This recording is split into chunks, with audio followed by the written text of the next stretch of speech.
Hello বন্ধুরা, top জ্ঞান চ্যানেলে আপনাদের স্বাগতম। আজ আমরা কথা বলবো 2026 সালের পশ্চিমবঙ্গ সরকারের নতুন বাজেট নিয়ে। মুখ্যমন্ত্রী মমতা বন্দ্যোপাধ্যায় এবারের বাজেটে সাধারণ মানুষের জন্য খুশির জোয়ার এনেছেন।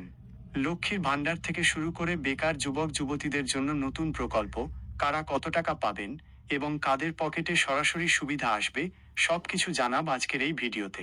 ভিডিওটা একদম শেষ পর্যন্ত দেখুন। লক্ষ্মীর ভাণ্ডার নিয়ে বড় ঘোষণা। সবথেকে বড় খবর হলো লক্ষ্মীর ভাণ্ডার নিয়ে। এবারের বাজেটে মা বোনদের জন্য মাসিক অনুদান আরও 500 টাকা বাড়ানো হয়েছে। আগে যারা 1000 টাকা পেতেন, তারা এখন থেকে মাসে 1500 টাকা পাবেন। আর তফসিলি জাতি ও উপজাতি বোনেরা যারা 1200 টাকা পেতেন, তারা এখন থেকে পাবেন 1700 টাকা। সবথেকে বড় বিষয় হলো, এই মাস অর্থাৎ ফেব্রুয়ারি থেকেই আপনারা এই বাড়তি টাকা পাওয়া শুরু করবেন। নতুন প্রকল্প যুবসাথী। এরপর আসা যাক ছাত্রছাত্রী এবং বেকার যুবক যুবতীদের কথায়। সরকার নতুন একটি প্রকল্প নিয়ে এসেছে, যার নাম বাংলার যুবসাথী। যারা মাধ্যমিক পাশ করেছেন এবং যাদের বয়স 21 থেকে 40 বছরের মধ্যে, অথচ এখনো কাজ পাননি, সরকার তাদের পাশে দাঁড়িয়েছে।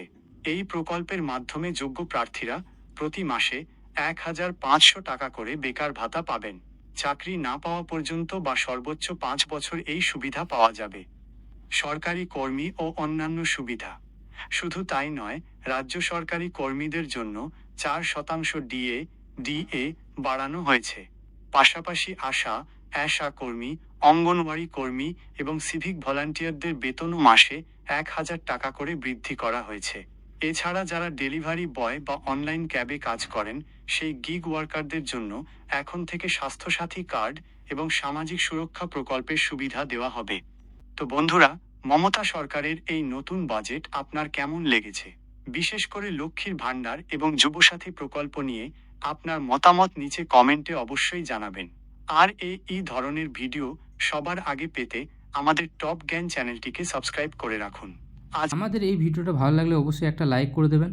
আর কোনো রকম অসুবিধা হলে অবশ্যই কমেন্ট বক্সে জানাতে ভুলবেন না। কমেন্ট করে আমাদের জানাবেন। আর আমাদের সাথে জুড়ে থাকার জন্য আমাদের চ্যানেলটাকে সাবস্ক্রাইব করে নেবেন এই ধরনের ভিডিও পাওয়ার জন্য, এবং আমাদের এই ভিডিওটা শেয়ার করে দেবেন যাদের কাছে এই কার্যকর বলে মনে হবে তাদের দিকে। ধন্যবাদ।